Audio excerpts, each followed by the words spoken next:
فإن أصابتكم مصيبة قال قد أنعم الله علي إذ لم أكن معهم شهيدا ولئن أصابكم فضل من الله ليقولن كأن لم تكن بينكم وبينه مودة يا ليتني كنت معهم فأفوز فوزا عظيما فليقاتل في سبيل الله الذين يشرون الحياة الدنيا بالآخرة ومن يقاتل في سبيل الله فيقتل أو يغلب فسوف نؤتيه أجرا عظيما وما لكم لا تقاتلون في سبيل الله والمستضعفين من الرجال والنساء والولدان الذين يقولون ربنا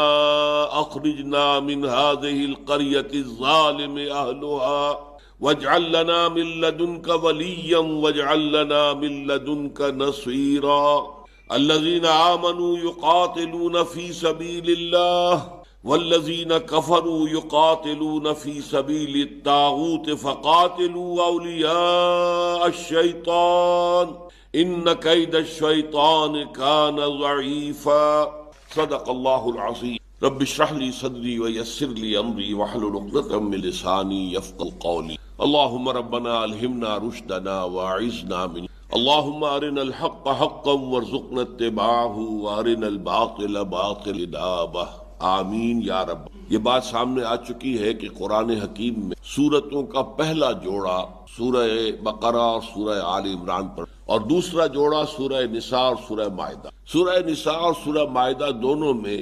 آیات کی ترتیب اس طرح ہے کہ خطاب تین فریقوں امت مسلمہ، منافقین اور اہل، لیکن ایسا نہیں ہے کہ کوئی ورٹیکل ڈویژن ہو کہ پہلے خطاب امت مسلمہ سے مکمل ہو جائے، پھر خطاب منافق سے، پھر اہل کتاب سے، بلکہ یہ کہ یہ تین لڑیاں جیسے کہ باہم بڑھتی۔ چنانچہ میں پچھلی مرتبہ تفصیل سے بتا چکا ہوں کہ کس کس مقام پر امت مسلمہ سے خطاب ہے، پھر کون کون سی آیات اہل کتاب سے خطاب پر مشتمل ہے، اور اسی ضمن میں یہ کہ اس کا جو بڑا حصہ ہے اس سورہ مبارکہ، سب سے بڑا حصہ وہ منافقین سے خطاب پر، اور وہ دو جگہ پر منقسم ہے۔ نمبر 60 آیت سے لے کر 126ویں آیت، 67 آیات تسلسل کے ساتھ منافقین کے۔ البتہ یہ بات بھی بارہا آ چکی ہے سامنے کہ قرآن مجید میں کسی ایک مقام پر بھی منافقین سے جو خطاب ہے وہ یا ایھا الذین نافقوا یا ایھا المنافقون کے الفاظ سے، بلکہ یا ایھا الذین آمنوا، اس لیے کہ وہ بھی مدعی ایمان تھے، وہ کہتے تھے کہ ہم مومن ہیں۔ اس پہلو سے ان سے بھی خطاب جو کیا جا رہا ہے، اور قانوناً وہ مسلمان تھے، انہیں مسلمان تسلیم کیا جاتا۔ یہ اصل میں آیات کے حوالے سے بیچ بیچ میں کہیں لفظ منافق آ گیا، پچھلے درس میں ہم دیکھ چکے ہیں۔ رأیت المنافقین یصدون عنک صدودا، اے نبی آپ دیکھتے ہیں کہ جب ان کے درمیان کوئی جھگڑا ہوتا ہے اور ان سے کہا جاتا آؤ حضور کی عدالت میں چلو اور فیصلہ کرا لو، تو آپ دیکھتے ہیں کہ وہ منافق جو ہیں وہ رک جاتے ہیں آپ کے پاس آنے سے، رکنا کر، یعنی انتہائی وہ اڑیل ہو کر وہ کہتے ہیں کہ نہیں ہم حضور کے پاس نہیں جائیں گے صلی اللہ علیہ وسلم، حالانکہ ایمان کے مدعی ہیں۔ اسی طریقے سے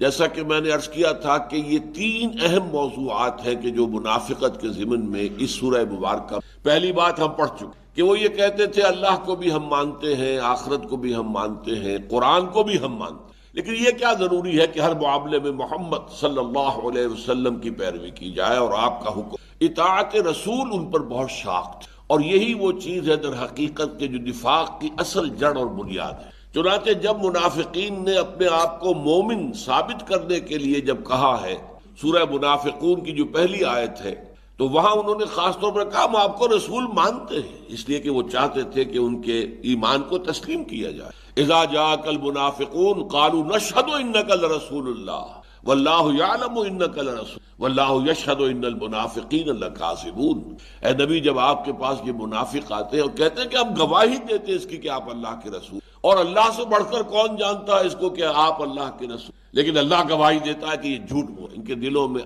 آپ پر ایمان نہیں۔ تو پہلی بات تو اس ضمن میں آ گئی جو ہم پڑھ چکے ہیں کہ اس میں کھل کر بات کی گئی، فلا وربک لا یؤمنون حتی یحکموک فیما شجر بینہم ثم لا یجدوا فی انفسہم حرجا مما قضیت ویسلموا۔ تو ہرگز نہیں ہے نبی، آپ کے رب کی قسم، یہ مومن نہیں ہو سکتے جب تک کہ ہر معاملہ جو ان کے مابین اٹھ کھڑا ہو اس میں آپ کو حکم تسلیم، اور پھر آپ کے فیصلوں کو بھی اس کیفیت کے ساتھ مانیں کہ دل میں بھی اس کے خلاف کوئی احتجاج نہ ہو، کوئی کدورت نہ ہو، یہ احساس نہ ہو کہ میرے ساتھ بے انصافی ہوئی ہے، اس لیے کہ یہ بھی ایمان کے منافی ہو۔ یہ شان جو ہے حضور کے بعد کسی کی نہیں ہے۔ کسی بھی دوسرے شخص کی رائے سے، فیصلے سے اختلاف ہو سکتا، لیکن محمد الرسول اللہ صلی اللہ علیہ وسلم جو نبی ہے، رسول ہے، معصوم ہے، ان سے بے انصافی کا اگر تصور آپ کرتے ہیں تو اس کا مطلب ہے کہ آپ کا نبوت اور رسالت پر ایمان ہی نہیں۔ اب آج جو موضوع آ رہا ہے یہ ہے قتال فی، ظاہر بات ہے کہ منافقوں پر یہ بھی بہت شوق تھا، نمازیں ہم سے پڑھوا لو، مسجد میں ہم پہلی صف میں بھی آ جائیں گے، عبداللہ ابن ابی پہلی صف میں کھڑا ہوتا تھا۔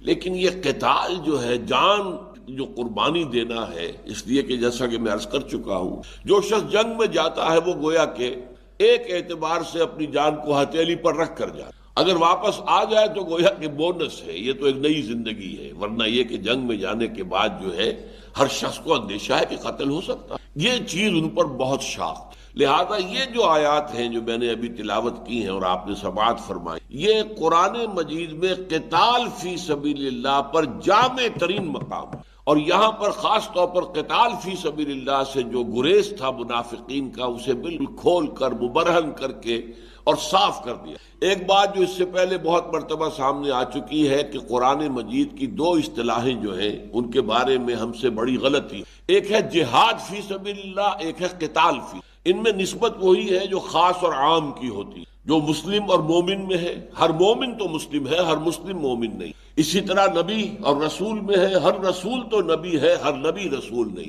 اسی طرح قتال تو لازماً جہاد ہے، لیکن ہر جہاد قتال نہیں۔ آج ہمارے ذہنوں پہ اول تو یہ کہ قتال اور جہاد کا فرق ختم ہو گیا، اور جہاد کے معنی کر دیے گئے قتال، جنگ، اللہ کی راہ میں جنگ۔ پھر یہ کہ فی سبیل کے لفظ کو ذہن سے نکال دیا کہ فی سبیل کس راستے میں جہاد ہو رہا ہے، کس راستے میں قتال ہو رہا ہے، کس مقصد کے لیے جہاد ہے، کس مقصد کے لیے قتال ہے۔ یہ ہے کہ جو علیحدہ کرتا ہے کہ ایک جو کافر ہے، مشرک ہے، وہ بھی جہاد کرتا ہے، لیکن وہ جہاد فی سبیل شرک کرتا ہے، وہ جہاد فی سبیل طاغوت کرتا ہے، اور ایک بندہ مومن ہے وہ بھی جہاد کرتا ہے، وہ جہاد فی سبیل اللہ کرتا ہے، وہ جہاد فی سبیل توحید کرتا ہے، وہ مجاہد تو دونوں ہے۔ یہی وجہ ہے قرآن مجید میں دو مقامات پر، سورہ عنکبوت میں بھی اور سورہ لقمان میں بھی، ان مشرک والدین کے لیے لفظ جہاد استعمال ہوا ہے جن کے نوجوان بیٹے جو ہے وہ ایمان لے آئے۔ اب والدین دباؤ ڈال رہے ہیں، ان کے اوپر تشدد کر رہے ہیں کہ واپس آؤ اپنے دین کے اندر،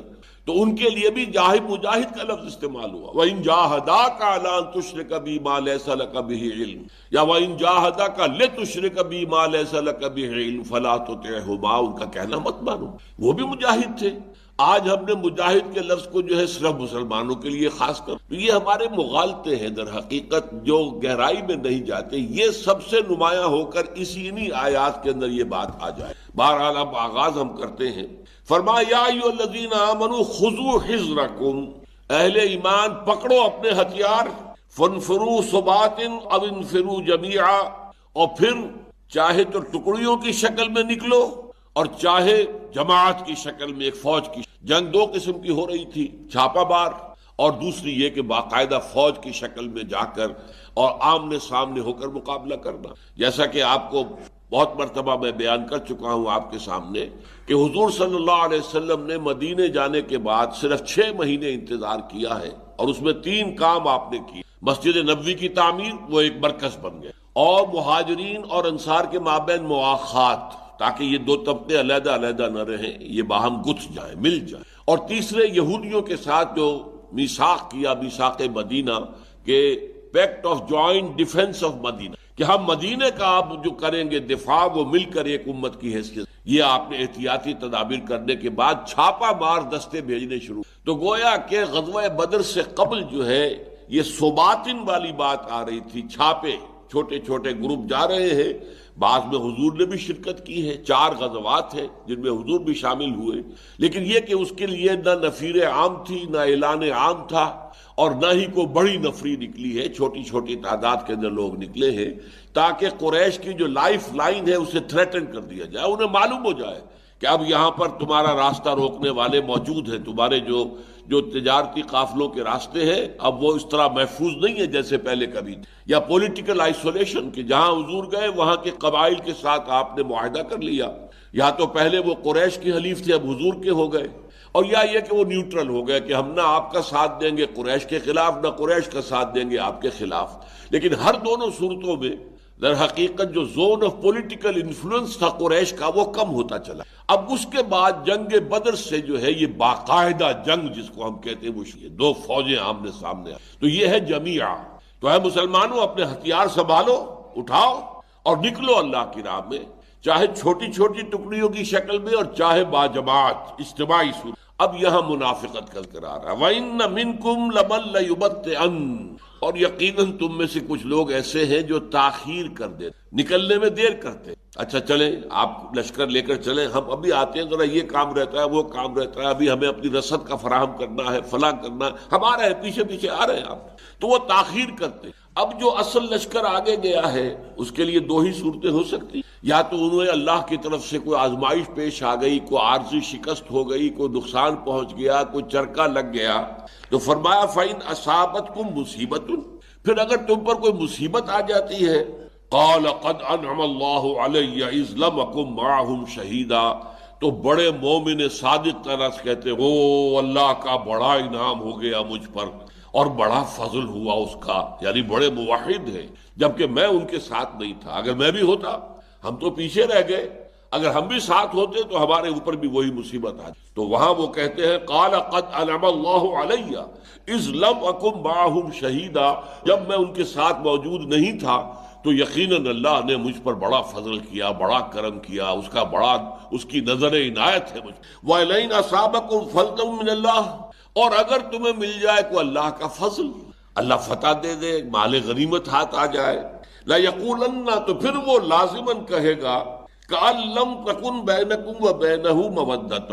گویا جیسے کہ ان کے اور تمہارے درمیان کوئی دوستی تھی ہی نہیں، لہذا کیا کہیں گے یا لیتنی کنت معہم، کاش کہ میں بھی ان کے ساتھ ہوتا، فافوز فوزا عظیما، تو مجھے بھی بہت بڑی کامیابی حاصل۔ تو اگر وہاں پر کوئی تکلیف آ گئی تو اللہ کا شکر کر رہے ہیں کہ ہم ساتھ نہیں تھے، اور اگر وہاں کو فتح نصیب ہو گئی، کو مال غنیمت ہاتھ آ گیا، تو اب حسرت کے ساتھ، اور حسرت سے زیادہ اس میں جو ہے حسد شامل ہے کہ ان کے ہاتھ تو مال غنیمت لگ گیا، انہیں تو بہت بڑا جو ہے دولت جو ہے مل گئی، ہم محروم رہ گئے۔ تو اس میں حسد اور حسرت دونوں کا عنصر ہے،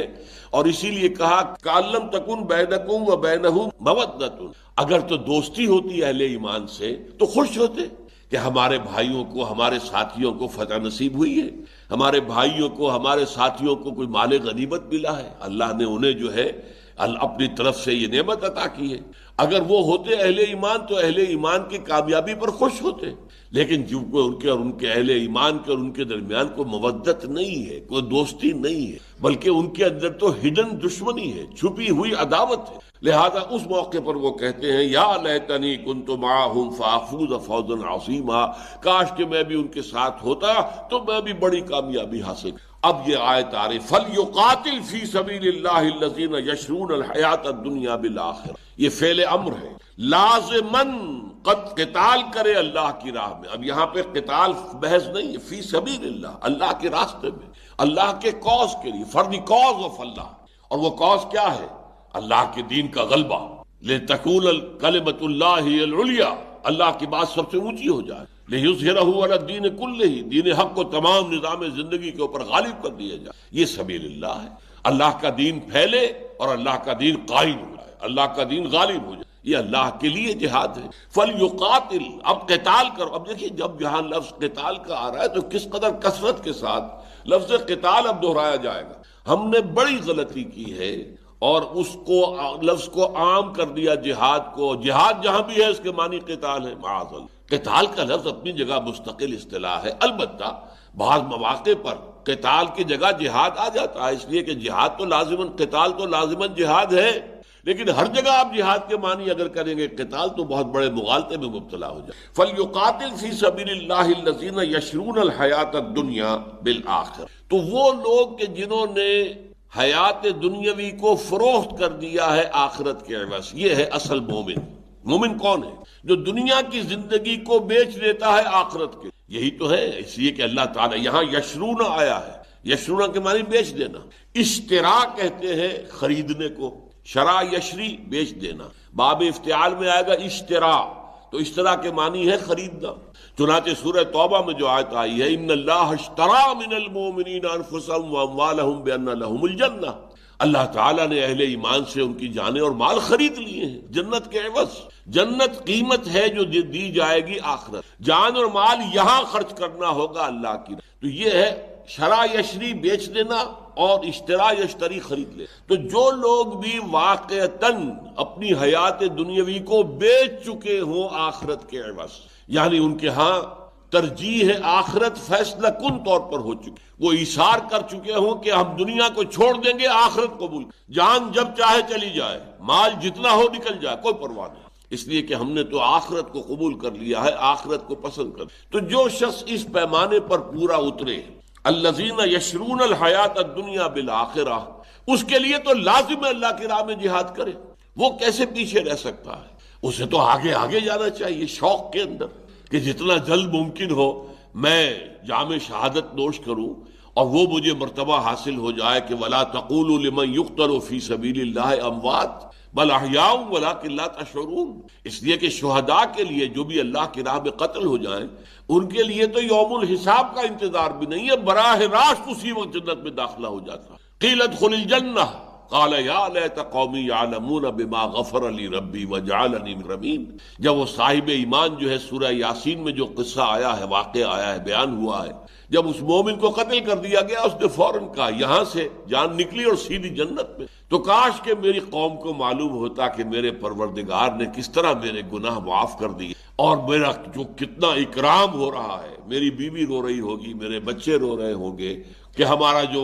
باپ یا ہمارا شوہر جو تھا وہ قتل کر دیا گیا، لیکن کاش کہ انہیں معلوم ہو جاتا کہ میں نے اللہ کی راہ میں قتل ہو کر کوئی گھاٹے کا سودا نہیں کیا۔ فَلْيُقَاتِلْ فِي سَبِيلِ اللَّهِ الَّذِينَ يَشْرُونَ الْحَيَاةَ الدُّنْيَا بِالْآخِرَةِ وَمَنْ يُقَاتِلْ فِي سَبِيلِ اللَّهِ، اور جو بھی قتال کرتا ہے اللہ کی راہ میں، فَيُقْتَلْ أَوْ يَغْلِبْ، اب دو ہی صورتیں ہیں، پھر چاہے وہ قتل ہو جائے اور چاہے غالب ہو جائے، دونوں ہی صورتیں ہیں۔ اللہ نے کوئی ضمانت نہیں دی ہے کہ تم میری راہ میں قتال کرو گے تو تمہیں موت نہیں آئے گی یا قتل ہونے کی مصیبت نہیں آئے گی، کوئی ضمانت نہیں۔ حضرت حمزہ شیر خدا، اسد اللہ و اسد رسول ہی، شہید ہو گئے، وحشی کا نیزہ جو ہے جسم سے آر پار ہو گئے۔ تو یہ تو در حقیقت جیسا کہ میں نے عرض کیا، جو جنگ میں جاتا ہے وہ موت کا پورا رسک لے کر جاتا ہے۔ یہی وجہ ہے کہ سورہ توبہ کی اس آیت میں یہ جو بیع و شراء اللہ کے درمیان ہے، اس کا نتیجہ کیا بیان کیا ہے؟ ان اللہ اشترى من المؤمنین انفسهم واموالهم بان لهم الجنہ یقاتلون فی سبیل اللہ فیقتلون ویقتلون۔ تو جو اللہ کے ساتھ سودا انہوں نے کیا ہے، اپنی جان اور مال فروخت کر دی ہے جنت کے عوض، اس کا نتیجہ کیا ہے؟ اس کا ظہور کس شکل میں ہو رہا ہے؟ اللہ کی راہ میں قتال کر رہے ہیں، قتل کرتے بھی ہیں، قتل ہوتے۔ غزوہ بدر میں انہوں نے 70 کو قتل کر دیا اور 70 کو قیدی بنا لیا، اور جو قتل ہوئے وہ قریش کے چوٹی کے سردار تھے۔ غزوہ احد کے اندر مسلمانوں کی اپنی غلطی سے 70 صحابہ شہید ہو گئے۔ فَيَقْتُلُونَ وَيُقْتَلُونَ، وہ قتل کرتے بھی ہیں، قتل ہوتے بھی ہیں۔ تو یہاں بھی فرمایا وَمَن يُقَاتِلْ فِي سَبِيلِ اللَّهِ فَيُقْتَلْ، جو بھی اللہ کی راہ میں قتال کرتا ہے، جنگ کرتا ہے، پھر خواہ وہ قتل ہو جائے اور یغلب، یا غالب آ جائے، اس فتح مند ہو، فَسَوْفَ نُؤْتِيهِ أَجْرًا عَظِيمًا، ان دونوں حالتوں میں انہیں اجر عظیم عطا ہوگا اللہ کے۔ اگر شہادت مل گئی کیا کہنے، براہ راست جنت میں داخلہ ہو رہا ہے۔ اگر غالب ہو کر آ گئے تو دنیاوی طور پر بھی کامیاب ہے، اور یہ کہ کوئی اللہ تعالیٰ کی طرف سے مال غنیمت بھی ہاتھ آ گیا ہے، لیکن اس پر مستزاد ہوگا، وہ اجر جو ہے وہ دونوں کا برابر ہے۔ وہ اجر تو اس کے علاوہ ہے، یہ تو کچھ بھی نہیں ہے، یہ تو معمولی سی شے ہے، کوئی دولت دنیا کی ہاتھ آ گئی، وہ آنی جانی شے ہے۔ اجرا عظیما فسوف نؤتیہ اجرا عظیما، تو ہم تو انہیں دیں گے بہت بڑا اجر۔ وما لکم لا تقاتلون فی سبیل اللہ والمستضعفین من الرجال والنساء والولدان الذین یقولون ربنا اخرجنا من هذه القرية الظالم اهلها واجعل لنا من لدنک ولیا واجعل لنا من لدنک نصیرا۔ یہ آیت بہت اہم ہے، اس لیے کہ آج کل اسے بہت زیادہ کوٹ کیا جا رہا ہے۔ بعض جو حضرات اپنے خیال میں جہاد کر رہے ہیں، وہ اس آیت کو مستدل بناتے ہیں، دلیل کے طور پر۔ اس میں یقیناً دو چیزیں بیان ہوئی. ما لکم لا تقاتلون فی سبیل اللہ، تمہیں کیا ہو گیا ہے، تم جنگ نہیں کرتے اللہ کے راستے میں؟ تو ایک تو ہے اللہ کا راستہ، اللہ کے دین کی وسعت، اشاعت، اللہ کے دین کا غلبہ، یہ تو ہے سبیل اللہ. ایک دوسری مت بھی تھی کہ مسلمان مختلف جگہوں پر جو ایمان لے آئے، خاص طور پر مکے میں جو مسلمان تھے وہ سب کے سب ہجرت نہیں کر پائے. ان میں بوڑھے بھی تھے، ان میں خواتین بھی تھیں، ان میں بچے بھی تھے، ایسے بھی لوگ تھے جنہیں راستہ ہی معلوم نہیں تھا، ایسے بھی لوگ تھے جن کے زیادہ راہ نہیں تھا. اچھا ایسے بھی تھے جو منافق تھے، جو کہ در حقیقت گھر بار انہیں اور اپنے اعزاء و اقارب زیادہ عزیز تھے اللہ تعالیٰ اور اللہ کے رسول سے، لہذا یہی منافقت کی جڑ اور بنیاد ہے. تو دونوں طرح کے لوگ تھے. لیکن یہ جو تھے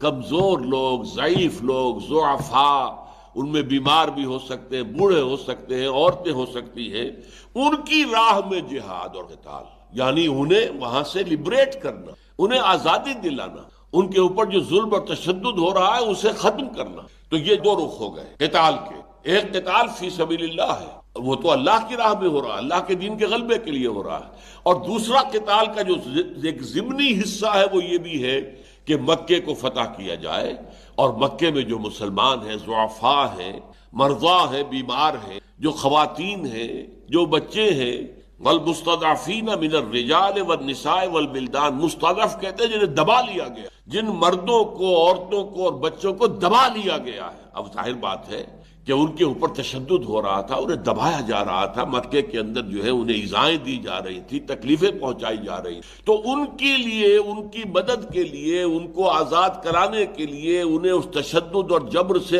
آزاد کرانے کے لیے بھی یہ جہاد ہو رہا ہے. تو اس قتال کے دو مقاصد، ایک فی سبیل اللہ دین کا غلبہ، اور ایک ان کمزور دبے ہوئے پسے ہوئے مسلمانوں کی مدد اور نصرت، اور ان کو نجات دلانا اس تشدد سے اور اس دباؤ سے جو ان پر پڑ رہا تھا. وَمَا لَكُمْ لَا تُقَاتِلُونَ فِي سَبِيلِ اللَّهِ وَالْمُسْتَضْعَفِينَ مِنَ الرِّجَالِ وَالنِّسَاءِ وَالْوِلْدَانِ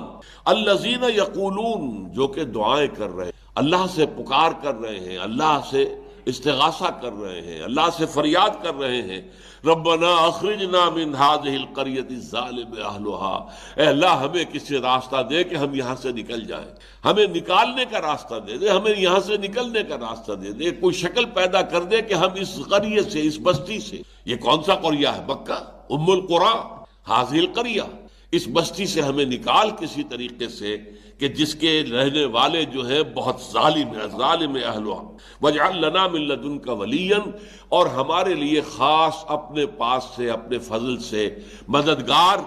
اور حمایتی اور پشت پناہ بھیج، واجعل لنا من لدنک نصیرا، اور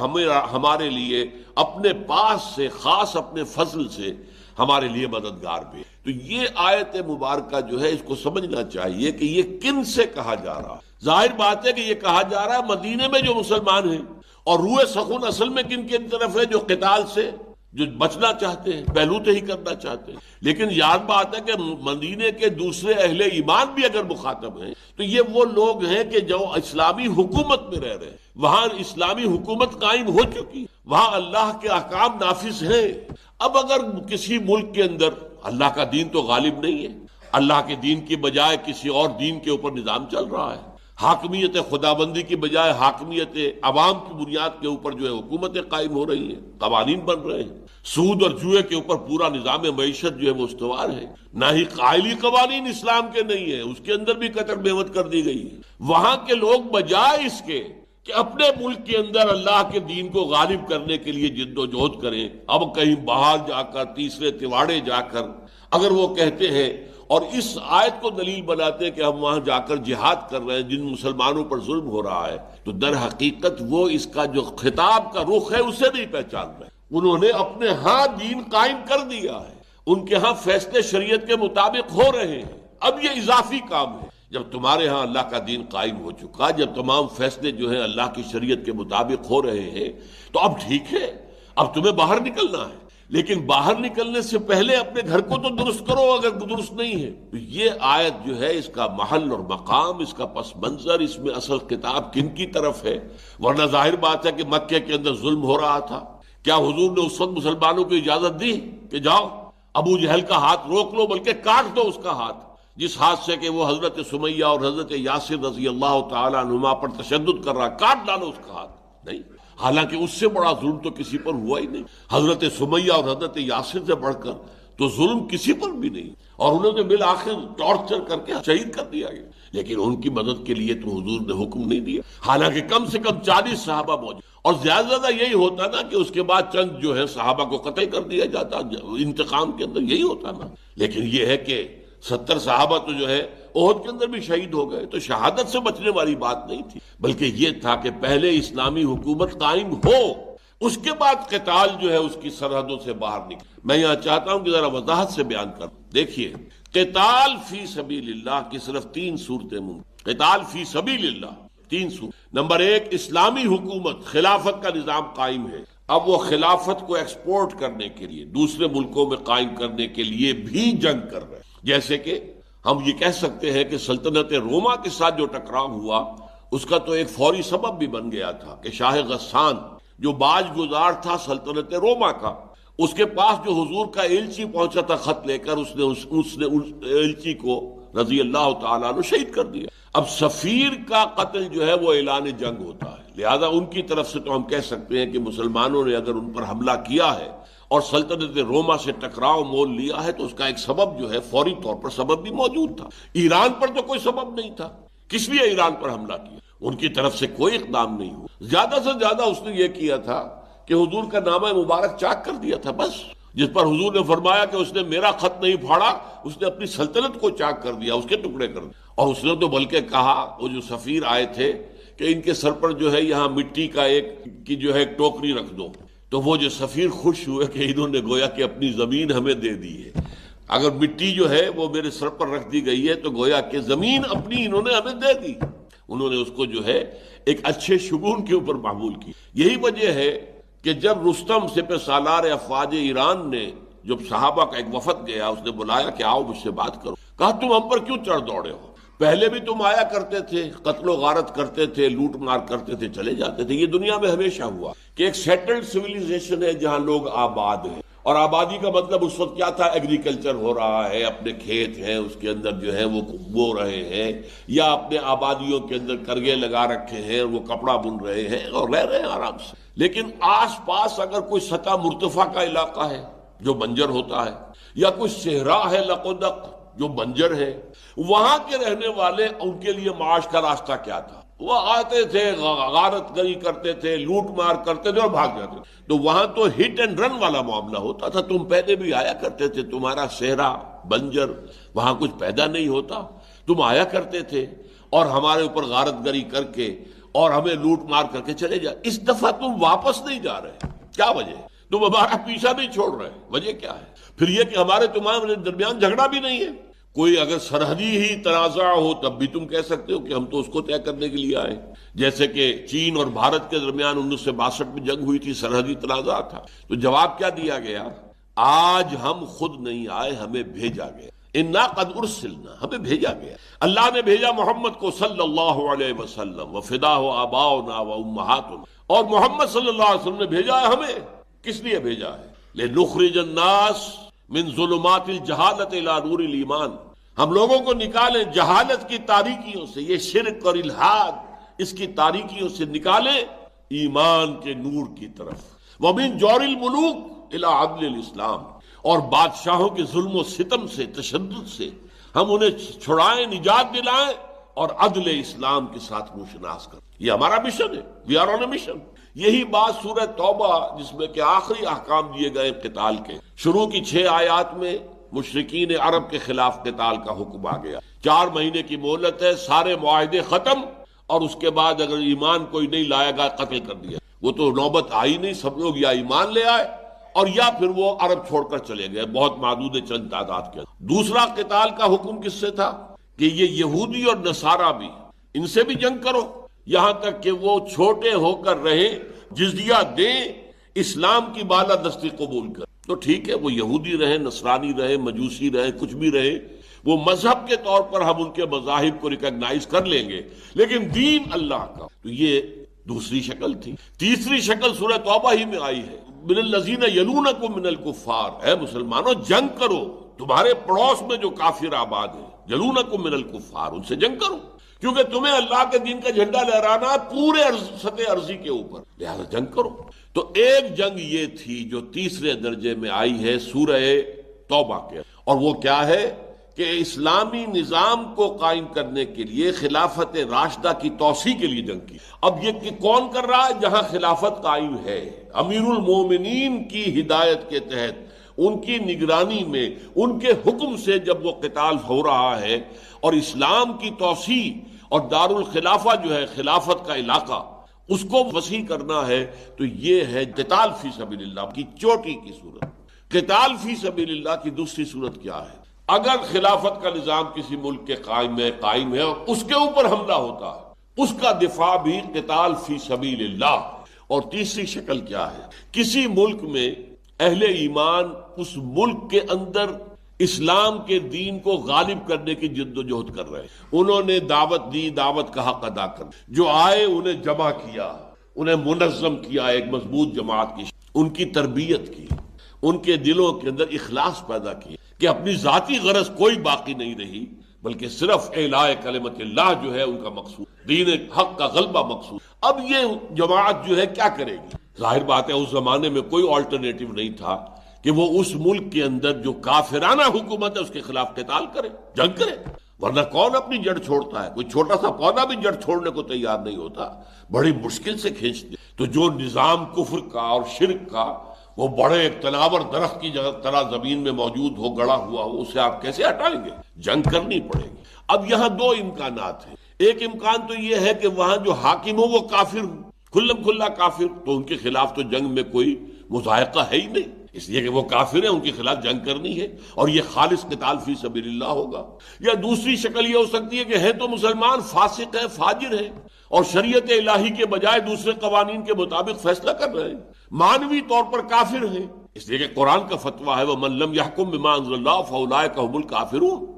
جو اللہ کی اتاری ہوئی شریعت کے مطابق فیصلہ نہیں کرتے وہی تو کافر ہیں۔ وَمَن لَّمْ يَحْكُم بِمَا أَنزَلَ اللَّهُ فَأُولَٰئِكَ هُمُ الظَّالِمُونَ، جو اللہ کی اتاری ہوئی شریعت کے مطابق فیصلے نہیں کرتے وہی تو ظالم ہے، اور ظالم کا ایک ترجمہ جو ہے مشرک بھی ہے، ان الشرک لظلم عظیم۔ اور تیسرا فتویٰ ہے وَمَن لَّمْ يَحْكُم بِمَا أَنزَلَ اللَّهُ فَأُولَٰئِكَ هُمُ الْفَاسِقُونَ، اور جو اللہ کی اتاری ہوئی شریعت کے مطابق فیصلے نہیں کرتے، چاہے وہ مسلمان ہوں، لیکن وہی تو حقیقت میں فاسق ہیں، سرکش ہیں، باغی ہیں، ناہنجار ہیں، ان کے خلاف قتال بھی جائز ہے۔ البتہ اس میں ہمارے ہاں بعض جو مسلک ہیں ان کا کہنا یہ ہے کہ وہ فاسق ہوں، فاجر ہوں، اگر کفر بواہ کا حکم نہ دے، مسلمان ہیں حاکم، کھلم کھلا کفر کا حکم نہیں دے رہے، تو ان کے خلاف بغاوت جو ہے مسلح جائز نہیں۔ لیکن امام ابو حنیفہ، امام اعظم، ان کا فتویٰ ہے کہ جائز ہے۔ فاسق و فاجر حکمران جو اسلامی قوانین کے بجائے کسی اور قوانین کے تحت فیصلے شروع کر دیں، ان کے خلاف قتال جائز ہے۔ یہ قتال کی تیسری شکل، اپنے ملک میں، اپنے علاقے میں اللہ کے دین کو غالب کرنے کے لیے وہ جہاد فی سبیل اللہ جب اس مرحلے میں آ جائے گا، جب دعوت دی جائے گی، یہ بھی جہاد فی سبیل اللہ ہے، جب انہیں جمع کیا جائے گا، یہ اس کی کوششیں بھی جہاد فی سبیل اللہ ہے، جب ان کی تربیت و تزکیہ کیا جائے گا، یہ بھی جہاد فی سبیل اللہ ہے۔ اس سے آگے بڑھ کر جب قتال فی سبیل اللہ کا مرحلہ آ جائے گا تو یہ بھی قتال فی سبیل اللہ کی تیسری شکل ہے۔ نوٹ کر لیجیے، قتال فی سبیل اللہ کی صرف تین صورتیں ہیں۔ نظام خلافت کسی ملک پر قائم ہے، امیر المومنین ہے، خلیفۃ المسلمین موجود ہیں، ان کے حکم سے، ان کی قیادت میں، ان کی زیر ہدایت دوسرے ملکوں پر حملہ کیا جائے تاکہ وہاں پر بھی اللہ کے دین کو غالب کرے۔ یہ قتال فی سبیل اللہ کی بلند ترین شکل ہے جو صحابہ کرام نے دوران خلافت راشدہ۔ نمبر دو،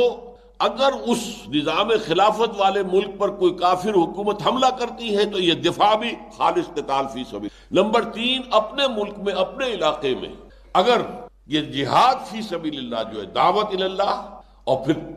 منظم کرنا، تربیت و تزکیہ کرنا، اس کے بعد اتنی قوت فراہم ہو جائے کہ اب جو بھی کافرانہ حکومت ہے، چاہے وہ کافروں ہی کے ذریعے ہو رہی ہو، چاہے وہ مسلمانوں کے ذریعے ہو رہی ہو، کافرانہ حکومت، اس کے خلاف قتال، یہ قتال فی۔ باقی دوسری کیٹیگری ہے جائز جنگ۔ قتال فی سبیل اللہ ایک چھوٹی کی کیٹیگری ہے، ایک ہے جنگ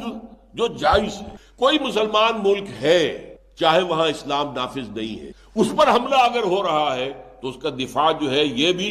جائز جنگ ہے۔ اور اس میں بھی اگر کوئی مرے گا، جان دے گا، وہ شہید ہو۔ اس لیے کہ حضور نے فرمایا ہے من قتل دون مالہ فہو شہید، جو شخص اپنے مال کی حفاظت کرتے ہوئے مارا جائے وہ بھی شہید ہے۔ ایک مسلمان ہے، اللہ اور اس کے رسول کے احکام پہ چلتا ہے، وہ کہیں سفر کر رہا تھا، ڈاکو نے حملہ کیا، ایک دو ڈاکو آ گئے، یا ان کے ہاتھ میں ہتھیار ہے، پستول ہے، اب وہ کہتے ہیں حوالے کر دو جو کچھ ہے تمہارے پاس۔ اب یہ راستہ دو ہی ہے اس کے پاس کہ یا تو کہہ لو ٹھیک ہے بھائی مجھ پر جو کچھ ہے لے لو، میری گھڑی بھی اتار لو، میرا پین لے لو، میری جیب میں سے بٹوا نکال لو، لے میری جان بخشی کرو، لے جاؤ جو لینا ہے۔ اور دوسرا یہ کہ آدمی کہے کہ نہیں، اڑ جائے اپنی حفاظت کے لیے اور اس میں وہ مارا جائے تو وہ بھی شہید ہے۔ تو ظاہر بات ہے کہ اگر مسلمان کا اپنے مال کی حفاظت میں مارے جانا شہادت ہے تو اپنی آزادی کے لیے، اس کے تحفظ کے لیے مارے جانا وہ بھی شہادت۔ یہی وجہ ہے افغانستان میں جب روسیوں کے خلاف جہاد ہو رہا تھا، میں نے اسے جہاد فی سبیل اللہ تو نہیں کہا تھا، اس لیے کہ نہ دعوت کے مراحل تھے، نہ اس سے پہلے افغانستان میں کوئی خلافت کا نظام قائم تھا، یہ تو چیزیں نہیں تھی۔ تو وہ جو ٹپیکل تین میں نے بتائی ہیں آپ کو کہ جو قتال فی سبیل اللہ کی شکلیں، ان میں سے کوئی نہیں تھی۔ ہاں ایک مسلمان ملک کا جہاں کا نظام اسلامی نہیں تھا، اگرچہ جہاں کے حکمران جو ہے وہ بالکل انگریزی تہذیب کے اندر جو ہے غرق تھے، لیکن یہ ہے کہ مسلمان ملک تھا تو اس کے تحفظ میں، اس کی آزادی کے تحفظ کے لیے جنگ کرنا جائز قتال تھا، اور اس جائز قتال میں جس نے جان دی ہے وہ بھی شہید ہے۔ تو جائز قتال بہت سے قسم کے ہو سکتے، لیکن قتال فی سبیل اللہ یہ اصل میں تین ہے۔ پھر نوٹ کر لیجئے، نظام خلافت کسی ملک میں قائم ہے، اس نظام خلافت کی توسیع کے لیے آپ خود آگے بڑھ کر حملہ کریں، جس کے لیے کہ صحابہ کرام کی فوجیں جو ہے جہاں گئی ہیں تین آپشن رکھیں: ایمان لے آؤ، ہمارے برابر کے ہو جاؤ گے، ہم یہ بھی کلیم نہیں کریں گے ہم سینئر مسلمان ہیں تم جونیئر مسلمان ہو، ہمارے حقوق زیادہ تمہارے کم ہیں، نہیں، ہمارے برابر ہو جاؤ، یہ نہیں تو جزیہ دو اور چھوٹے بن کر رہو، اور دین الحق جو ہے اللہ کا دین کی بالا دستی کو قبول کرو، اور اگر یہ بھی نہیں تو آؤ میدان جنگ کے اندر، تلوار فیصلہ کرے گی ہمارے اور تمہارے درمیان۔ یہ قتال فی سبیل اللہ کی بلند ترین صورت تھی جو دور خلافت راشدہ۔ البتہ اگر کہیں اس ملک میں جس میں اللہ کا نظام خلافت قائم ہے کوئی حملہ کرتا ہے تو اس کا دفاع بھی خالص قتال فی سبیل اللہ، جبکہ صرف مسلمان ملک ہے وہاں نظام خلافت نہیں ہے، اسلامی حکومت نہیں ہے، اسلامی قوانین نافذ نہیں ہے، لیکن رہنے والوں کی اکثریت مسلمانوں پر مشتمل ہے، اگر اس پر کوئی حملہ ہوتا ہے تو وہ بھی جائز جنگ تو ہے، اور اس میں جان دینا بھی مرتبہ شہادت کا حصول ہے، لیکن وہ قتال فی سبیل اللہ۔ اس فرق کو ذرا اچھی طریقے سے نوٹ کر لیجئے۔ تو یہاں پر جو ہے قتال فی سبیل اللہ کی بات ہو رہی ہے۔ اب دیکھیے وہ آخری آیت آ گئی جس کے بارے میں نے کہا تھا کہ کس قدر واضح چیزیں قرآن کی ہیں، اور کتنے لوگ جو صاحب علم ہونے کے بھی مدعی ہیں اور ان کی طرف سے بھی یہ چیزیں جو ہے بالکل ان کی نگاہوں سے اس آیت میں کھول دیا گیا۔ الذین آمنوا یقاتلون فی سبیل اللہ، جو لوگ ایمان لائے ہیں وہ تو اللہ کی راہ میں قتال کر رہے ہیں، والذین کفروا یقاتلون فی سبیل الطاغوت، اور جنہوں نے کفر کیا وہ بھی تو قتال کر رہے ہیں۔ آخر 1000 کا لشکر آیا تھا بدر میں تو وہ قتال کے لیے نہیں آیا تھا، لیکن ان کا قتال فی سبیل الطاغوت ہے۔ طاغوت کسے کہتے ہیں؟ طغا، طغا یطغا، دریا کا اپنے حدود سے پانی نکل کر آیا تو اسے آپ طغیانی کہتے ہیں۔ دریا کو اپنی موج کی طغیانیوں سے کام، کشتی کسی کی پار ہو یا درمیان رہے، طغیانی۔ انسان کی طغیانی کیا ہے؟ اللہ کے حاکم ماننے کی بجائے خود حاکم بن بیٹھے، اللہ کے ساتھ لوگوں کسی ہستیوں کو شریک کر دے، اللہ کو اپنا محبوب حقیقی بنانے کی بجائے کوئی اور شے جو ہے وہ وطن ہی اس کا محبوب مطلق بن گیا ہے، وطن پرست ہے، قوم پرست ہے، خدا پرست ہونے کی بجائے۔ تو اب یہ جو ہے یہ اگر جنگ کریں گے، ظاہر بات ہے کہ ان کی جنگ جو ہوگی فی سبیل طاغوت ہے۔ فی سبیل، فی سبیل کا لفظ جیسے ادھر ہے ویسے ہی ہے۔ وہ جو والدین تھے مشرک، وہ اپنے اگر صاحب ایمان نوجوان بیٹوں پر تشدد کر رہے تھے تو وہ ان کا جہاد تھا، لیکن وہ جہاد فی سبیل طاغوت، وہ جہاد فی سبیل شرک تھا، وہ جہاد فی سبیل الکفر تھا۔ اور اہل ایمان جو ہے وہ جہاد فی سبیل اللہ کر رہے تھے، اپنے دین کو پھیلا رہے تھے، دعوت دے رہے تھے، تبلیغ کر رہے تھے، یہ جہاد ہو رہا تھا۔ مکے کے اندر 12 برس یہ جہاد جاری رہا، ادھر سے بھی جہاد، ادھر سے بھی جہاد، ادھر سے جہاد فی سبیل اللہ، ادھر سے جہاد فی سبیل طاغوت یا فی سبیل شرک۔ اسی طریقے سے جب قتال شروع ہو گیا تو قتال بھی دو طرفہ ہے، ایک طرف محمد الرسول اللہ صلی اللہ علیہ وسلم اور آپ کے ساتھی ہیں والذین معہ، یہ ہے قتال کر رہے فی سبیل اللہ، اللہ کی حکومت قائم کرنے کے لیے، اللہ کے کلمے کو سربلند کرنے کے لیے۔ وَلَقَدْ رَآهُ نَزْلَةً أُخْرَى عِندَ سِدْرَةِ الْمُنتَهَىٰ، وہ جو بیری کا درخت ہے جو انتہا ہے مخلوقات اس سے آگے نہیں جا سکتے۔ اِذْ يَغْشَى السِّدْرَةَ مَا يَغْشَىٰ مَا زَاغَ الْبَصَرُ وَمَا طَغَىٰ، اور جبکہ اس بیری کے درخت کو ڈھانپے ہوئے تھا جو ڈھانپے ہوئے تھا، تم نہیں سمجھ سکتے کیا ڈھانپے ہوئے تھا، وہ تجلیات باری تعالیٰ، تم اس کا اندازہ نہیں کر سکتے، تمہاری زبان میں کوئی لفظ نہیں ہے جو اس کی تعبیر کر سکے۔ اِذْ يَغْشَى السِّدْرَةَ مَا يَغْشَىٰ، دیکھیے کس قدر اس کو مبہم رکھا گیا، جبکہ ڈھانپے ہوئے تھا بیری کو جو ڈھانپے ہوئے تھا، تم نہیں جان سکتے جو ڈھانپے ہوئے۔ اللہ کی تجلیات ذاتیہ، خصوصی تجلیات اس بیری کے درخت کے اوپر پڑ رہی تھی۔ لَقَدْ رَأَىٰ مِنْ آيَاتِ رَبِّهِ الْكُبْرَىٰ مَا زَاغَ الْبَصَرُ وَمَا طَغَىٰ۔ اس آیت کا مفہوم تو میں علامہ اقبال کے ایک شعر کے بغیر نہیں سمجھ پایا تھا۔ علامہ اقبال کی نہایت عظیم نظم ہے ذوق و شوق بان جبرائیل میں۔ میری ذاتی رائے میں علامہ کی شعریت اپنے نقطہ عروج پر جو ہے وہ اس نظم ہے،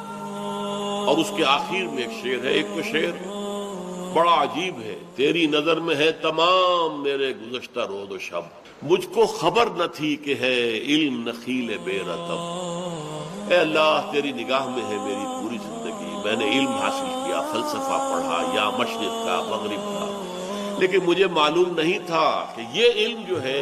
یہ ایک ایسے کھجور کے درخت کے مانند ہے جس میں کھجور لگتی نہیں،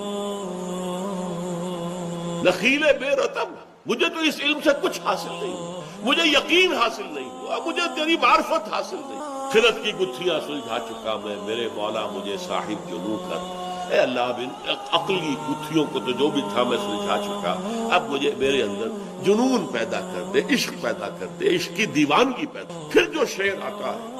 عین وصال میں مجھے حوصلہ نظر نہ تھا، گرچہ بہانہ جو رہی میری نگاہ بے ادب۔ عین جب اللہ تعالیٰ کے ساتھ میرا قرب اتنا ہو گیا تھا کہ عین وصال جسے میں کہہ رہا ہوں، عین وصال، اس میں بھی مجھے نگاہ کرنے کا، دیکھنے کا حوصلہ نہیں تھا، میری آنکھ میں اتنی تاب نہیں تھی، توانائی نہیں تھی کہ میں تجلیات خداوندی کا مشاہدہ کر سکوں۔ گرچہ بہانہ جو رہی میری نگاہ بے ادب، اگرچہ میں بے ادب ہوں، میری نگاہ چراتی رہی کسی طریقے سے، بہانے کرتی رہی کہ کچھ نہ کچھ جھلک دیکھ لوں، لیکن تاب نہیں تھی۔ اس کے برعکس کیفیت ہے جو سورہ نجم کی آیت میں آئی، ما زاغ البصر وما طغى، نہ تو نبی کی نگاہ ٹیڑھی ہوئی، کج ہوئی،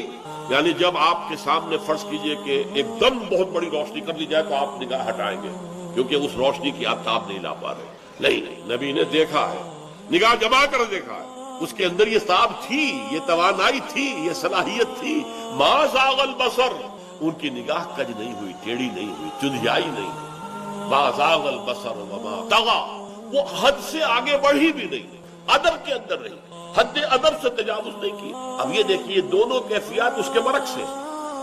عین وصال میں مجھے حوصلہ نظر نہ تھا،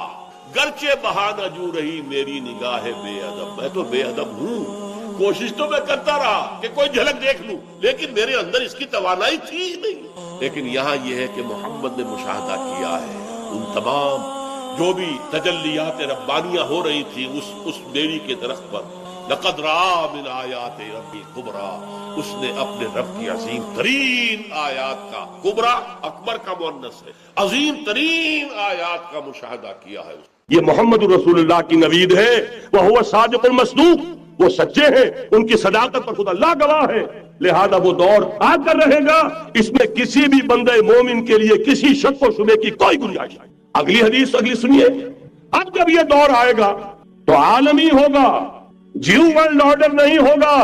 جسٹ ورلڈ آرڈر ہوگا۔ یہ نیو ورلڈ آرڈر NWO، حقیقت میں جیو ورلڈ آرڈر ہے JWO،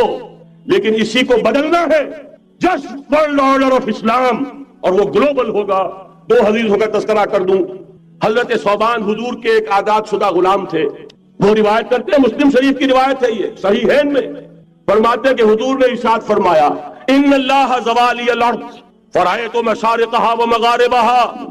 وان امتی سیبلغ ملکها ما زوی لی منها، رواہ مسلم رحمہ اللہ۔ حضور فرماتے ہیں اللہ تعالیٰ نے میرے لیے پوری زمین کو لپیٹ دیا، یہاں تک کہ میں نے اس کے سارے مشرق دیکھ لیے، سارے مغرب دیکھ لیے، اور سن لو مجھ سے، ٹیک اٹ فرام می، میری امت کی حکومت ان تمام علاقوں پر قائم ہو کر رہے گی جو مجھے زمین کو لپیٹ کر اور سکیڑ کر دکھا دیے گئے۔ گلوبل ہوگی کہ نہیں؟ دوسری حدیث سنیے، یہ پھر مسند احمد ابن حنبل کی ہے۔ حضرت مقداد بن اسود رضی اللہ تعالی عنہ فرماتے ہیں، حضور نے فرمایا لا يبقى على ظهر الارض بيت غبر ولا مدر الا ادخله الله كلمة الاسلام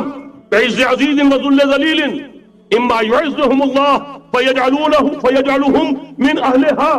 او يذلهم فيدونون لها۔ یہ ہے حدیث مسند احمد ابن حنبل کی۔ اور حضرت مقداد فرماتے پھر میں نے کہا اچھا تب تو ہو جائے گی وہی بات، وَيَكُونَ الدِّينُ كُلُّهُ لِلَّهِ، دین کل کا کل اللہ کے لیے ہو جائے گا۔ حدیث کا ترجمہ یہ ہے کہ حضور نے فرمایا روئے زمین پر نہ کوئی اینٹ گارے کا بنا ہوا گھر رہے گا، نہ کوئی اونٹ کے بالوں کے بنے ہوئے کمبلوں کا خیمہ رہے گا جس میں اللہ تعالیٰ کلمہ اسلام کو داخل نہ کر دے، لیکن یہ داخلہ دو طریقے سے ہوگا، بعز عزیز وذل ذلیل،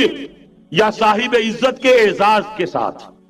یا کسی مغلوب کی مغلوبیت کے ساتھ، یعنی یا تو اللہ تعالیٰ ان کا اعزاز فرمائے گا اور وہ کلمہ اسلام کے خود قائل ہو جائیں گے۔ جب گھر والا خیمے والا اسلام لے آئے گا تو اسلام اس کے گھر میں داخل ہوگا، اس کو بھی عزت نصیب ہوگی۔ وَلِلَّهِ الْعِزَّةُ وَلِرَسُولِهِ وَلِلْمُؤْمِنِينَ، عزت و حق ہے اللہ کا، اس کے رسول کا اور اہل ایمان کا۔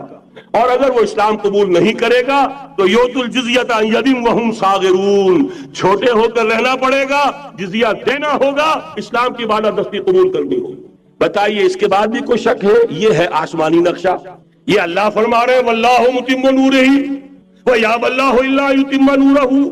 لِيُظْهِرَهُ عَلَى الدِّينِ كُلِّهِ وَلَوْ كَرِهَ الْمُشْرِكُونَ، یہ اللہ کا فیصلہ ہے۔ ادھر یریدون لیطفئوا ہے، یہ زمینی نقشہ ہے۔ اب شکل کیا ہے؟ اب میں آپ سے عرض کر دوں کہ ان دونوں کے مابین جو خلا نظر آ رہا ہے، کوئی شخص یقین کے ساتھ نہیں کہہ سکتا کہ اب حالات کا کیا رخ ہوگا، اس لیے کہ ظاہر بات ہے قرآن مجید میں مستقبل کے بارے میں خود حضور سے کہلوایا گیا، وَإِنْ أَدْرِي أَقَرِيبٌ أَمْ بَعِيدٌ مَا تُوعَدُونَ، لوگوں مجھے معلوم نہیں ہے کہ جس بات کی تمہیں خبر دی جا رہی ہے وہ قریب آ چکا ہے یا دور ہے۔ وَإِنْ أَدْرِي لَعَلَّهُ فِتْنَةٌ لَكُمْ وَمَتَاعٌ إِلَىٰ حِينٍ، اور میں نہیں جانتا، ہو سکتا ہے اللہ کچھ اور مہلت دے دے تمہیں اور کچھ اور آزمائش جو ہے اس کے لیے تمہارے لیے کوئی اور مہلت عطا فرما دے، ہو سکتا ہے۔ تو میں بھی کسی دعوے سے نہیں کہہ رہا، لیکن دو امکانات ہیں۔ امکان نمبر ایک کیا ہے؟ ابھی عالم اسلام کا ایک سالڈ بلاک ہے جو یہودی ورلڈ آرڈر کی نگاہوں میں کھٹک رہا ہے۔ میں کھٹکتا ہوں دل یزداں میں کانٹے کی طرح، اگرچہ ان کی اسٹریٹجی کیا ہے؟ ایک ایک کر کے ان کے حصے بکھرے کر کے تیا پاچا کرو۔ ابھی وہ بلاک کون سا ہے؟ ایران ہے، افغانستان ہے، پاکستان ہے اور روسی ترکستان سے آزاد ہونے والی جو ریاستیں ہیں، یہ ایک سالڈ بلاک۔ یہ عجمی مسلمان عربی نہیں، عربی گئے، یہ نوٹ کر لیجئے، اس لیے کہ عربوں کو اللہ نے فضیلت دی تھی، محمد ان میں سے تھے صلی اللہ علیہ وسلم، یہ رتبہ بلند ملا جن کو مل گیا۔ لیکن ساتھ ہی اللہ نے دھمکی بھی دے دی تھی سورہ محمد میں، ان تتولوا یستبدل قوما غیرکم، اگر تم پیٹھ دکھا دو گے اس مشن کو جو ہم نے تمہارے حوالے کیا ہے، تمہیں ہٹائیں گے، کسی اور کو لے آئیں۔ اور یہ بات ہو چکی ہے 13ویں صدی عیسوی میں، 1258 میں جب سقوط بغداد ہوا ہے، عربوں کے ہاتھ سے عالم اسلام کی قیادت چھین لی گئی، معذور کر دیا۔ اس کے بعد قیادت کن کے ہاتھوں میں آئی؟ ترکوں کے ہاتھ، ترکان تیموری ہندوستان میں، ترکان صفوی ایران میں، ترکان سلجوقی مڈل ایسٹ میں، اور ترکان عثمانی کا تو کہنا ہی کیا ہے، وہ ایشیا مائنر سے چل کر آپ کو معلوم ہے کہ مشرقی یورپ کا کتنا بڑا علاقہ، دی گریٹ آٹومان امپائر اس صدی کے آغاز تک قائم تھی۔ اس صدی میں عجیب عجیب معجزے ہوئے ہیں۔ گریٹ آٹومان امپائر جو 3 بر اعظموں پر محیط، نام و نشان ختم۔ The great U S S R, نام و نشان ختم۔ اب تو روس صاحب ایک ملک کی حیثیت سے رہ گئے۔ یہ اس صدی میں دو اور وقت نہیں ہے، میں اور آپ کو کیا بتاؤں، اس صدی میں تو بڑے بڑے عجیب عجوبے ہوئے ہیں، بڑی بڑی 2 عظیم جنگیں ہو چکی ہیں، تیسری جو ہے سر پر کھڑی ہے، دور نہیں ہے، جس کو حدیث میں کہا گیا ہے الملحمۃ العظمی، تاریخ انسانی کی عظیم ترین جنگ، اور وہی صلیبی جنگ جس کا آغاز بوسنیا سے ہو چکا ہے۔ بہرحال اس وقت جو میں کہہ رہا تھا، ورنہ میرے پاس تو یعنی یہ کہ درد دل کہنے کے لیے وقت نہیں ہے، مجھے اپنی بات کو محدود کرنا پڑ رہا ہے، لیکن میں اب آ رہا ہوں اصل موضوع کی طرف، کہ ایک امکان تو یہ ہے کہ اس بلاک میں اسلام کا احیاء ہو، اور اس کے لیے کچھ نویدیں بھی موجود ہیں احادیث نبویہ۔ وہ تو آپ نے سنا ہوگا اقبال کا شعر، میرے عرب کو آئی ٹھنڈی ہوا جہاں سے، میرا وطن وہی ہے، میرا وطن وہی ہے۔ حدیث میں آتا ہے یخرج ناس من المشرق یوتئون للمہدی یعنی سلطان ہی، مشرق سے فوجیں نکلیں گی کہ جو کہ مہدی کی حکومت قائم کریں گے۔ یہ مہدی اہل تشیع کے مہدی اور ہیں، ہمارے مہدی اور ہیں۔ اہل تشیع کے عقیدے کے مطابق ان کے بعد میں امام جو روپوش